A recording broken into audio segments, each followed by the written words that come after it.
At 1:26 a.m. local time, the most important weapon in the Iran war was not a missile, a drone, or a bunker-busting bomb. It was a calendar. 2 weeks. That's the number now, sitting at the center of the conflict, after announcements and reports that the United States and Iran have agreed to a conditional 2-week ceasefire, that talks may begin soon, and that the Strait of Hormuz could reopen under the framework being discussed. Meanwhile, Israel is signaling that the truce does not necessarily cover every front. Specifically, all reports that the truce excludes Lebanon immediately tell you this is not a clean stop. It's a partial pause in a multi-front war. And that is why the headline ceasefire is not the conclusion. It's the beginning of the next phase. Because a ceasefire is not peace. A ceasefire is a weapon. It freezes the battlefield where it benefits someone, it creates breathing room where someone needs it, and it tests whether the people giving orders still control everyone carrying weapons. It tells you who is trying to stop the bleeding and who is trying to buy time. So tonight, I'm going to explain what this ceasefire actually means, beyond the press statements and the victory claims you're about to hear from every side. It means 5 things, each one more important than the last. It means the war has reached a point where costs are outrunning control. It means at least one side believes the next 14 days are more valuable as a pause than as continued strikes. It means the global economy, especially oil and shipping, has been pulled so close to the blast radius that Hormuz can no longer be treated as background noise. It means the multi-front reality, Israel, Iran, Gulf states, proxies, cannot be turned off by one signature. And it means the most dangerous time in a war is often the time when everyone starts using the word ceasefire, because that's when spoilers start moving. Let's start with the simplest question first. Why 2 weeks? 2 weeks is not a random number. 2 weeks is long enough to do 3 critical things in a high-intensity regional conflict. First, reset force posture, reposition ships, aircraft, air defenses, and high-value assets into safer configurations. Second, rebuild magazines, interceptors, precision munitions, spare parts, and operational readiness that cannot be regenerated in 24 hours. Third, open a political channel, long enough for talks to begin without the entire negotiation being wiped out by one strike the next morning. 2 weeks is not the end. It is a controlled pause designed to stop the momentum from turning into a wider regional disaster. But here is the part most people miss. A ceasefire is not defined by what leaders announce. It is defined by what the battlefield does after the announcement. So the real question is not, did they agree? The real question is, can they enforce it? Because this war is not a single switch. It is a network. The United States can pause certain operations. Iran can pause certain responses. Israel can pause certain strikes. But the war also contains partners, proxies, militias, maritime actors, and independent commanders who may not want to pause, especially if they believe a pause locks them into a worse position. That's why the Lebanon exclusion matters. Whether it is fully accurate in its details or not, the concept signals the same strategic reality. Even if one corridor goes quiet, another can stay hot. And once one front stays hot, every front becomes vulnerable again, because air defenses don't get to relax just because diplomats are talking.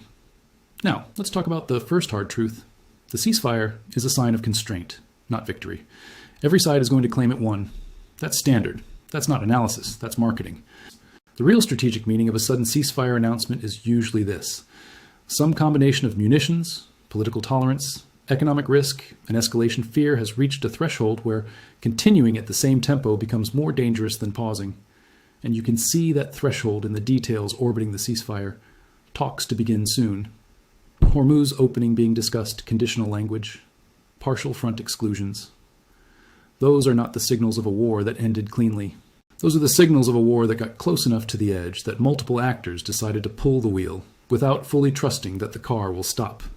Now, let's break down what a conditional ceasefire usually implies in practice. A conditional ceasefire is not we stop.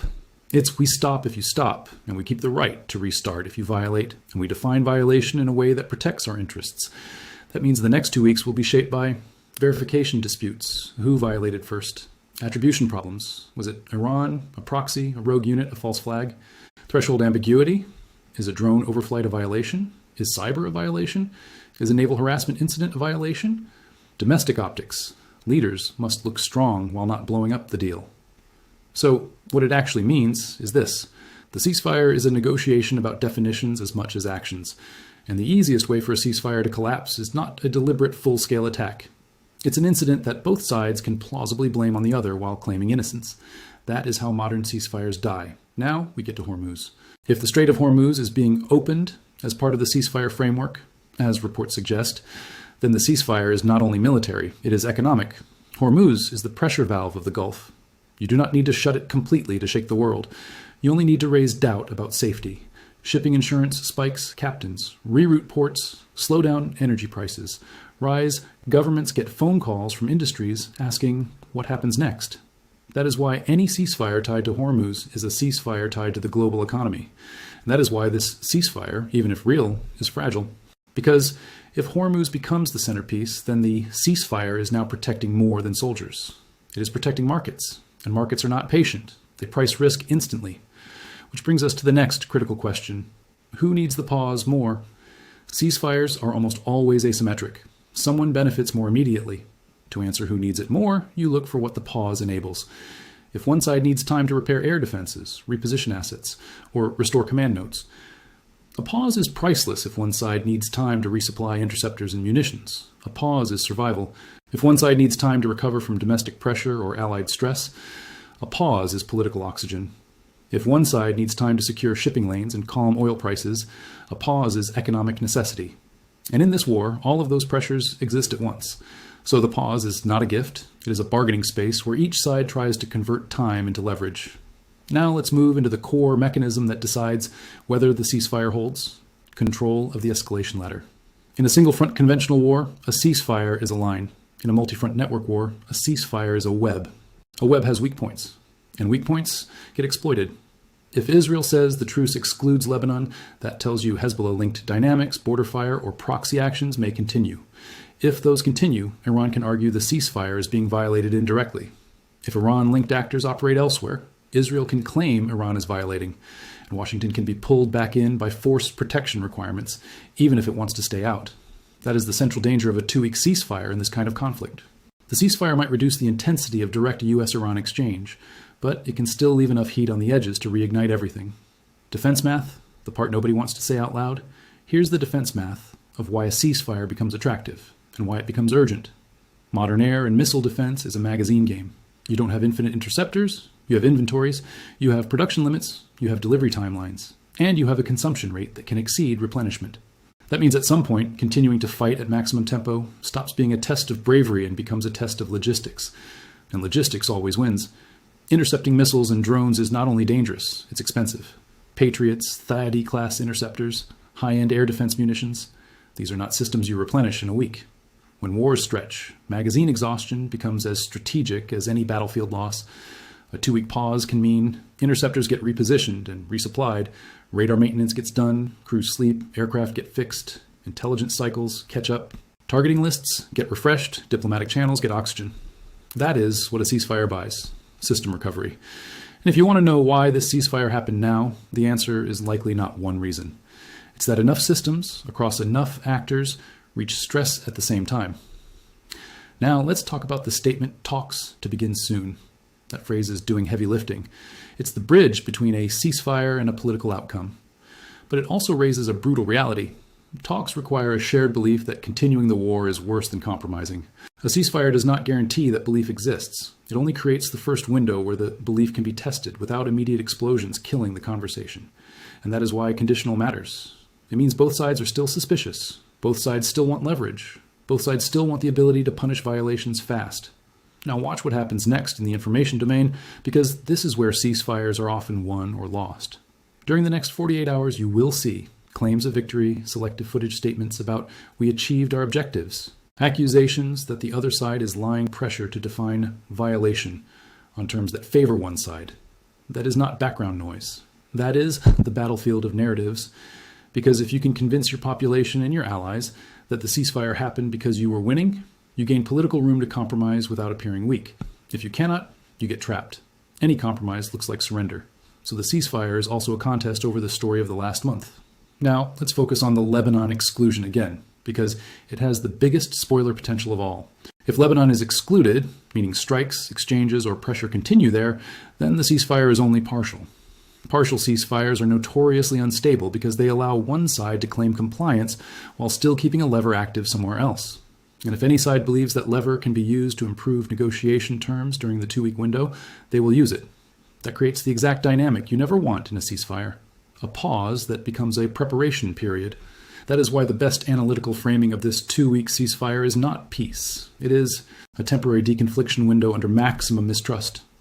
Now, what should you be watching to know if it's real?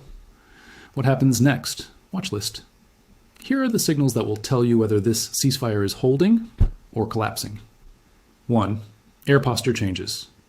If you see reduced sorties, fewer alerts, quieter airspace patterns, that suggests compliance. If you see continued high sortie tempo disguised as routine, that suggests preparation. 2. Maritime behavior in Hormuz. If shipping resumes with lower insurance spikes and fewer escorts, the economic side of the ceasefire is functioning. If insurers and shippers stay nervous, the ceasefire is not trusted. 3. Proxy discipline. The fastest way to kill the ceasefire is a proxy attack that everyone blames on Tehran, whether Tehran ordered it or not. If proxies go quiet, it means discipline exists. If they don't, expect collapse pressure. 4. Language shift. If public statements move from threats to procedural language, monitoring, coordination, talks, that's good. If threats keep escalating while ceasefire is repeated, that's bad. 5. Israel-Lebanon front activity. If that front stays active, it becomes the ignition source. This is the single most dangerous variable if it is truly outside the truce. 6. Prisoner, missing personnel channels. Human cases often become leverage. If those issues start moving quietly toward resolution, diplomacy is real. If they become public propaganda, diplomacy is being weaponized. Now, let me tell you the most uncomfortable truth about a 2-week ceasefire. 2 weeks is enough time to stabilize or to set up the next shock. Because if a side believes it can emerge from the ceasefire window with better positioning, more stockpiles, stronger alliances, calmer oil markets on its side, improved domestic narrative, then the ceasefire becomes a tactical pause in a longer war, not an ending. That's why your mental model should be: this ceasefire is a test of command control, a test of discipline, a test of whether deterrence can be rebuilt without another strike, a test of whether Hormuz can stay open without being used as leverage, a test of whether multi-front dynamics can be contained by one agreement. And the outcome of that test will be determined less by what leaders say on cameras and more by what happens in the quiet zones. Shipping insurers, radar crews, militia commanders, intelligence back channels, and the rules quietly being negotiated for what counts as a violation. Here's the bottom line. Trump announces ceasefire with Iran. Sounds like closure.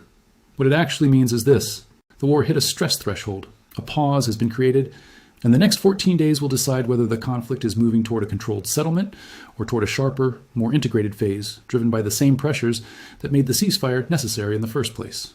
In one line, the ceasefire is real only if the incentives behind it are stronger than the leverage still available to break it. 2 weeks will tell us which side believes that, and which side is still preparing for the day after the pause ends. Stay on this story. The next 48 hours will show whether this ceasefire is a bridge to talks or a countdown to the next round.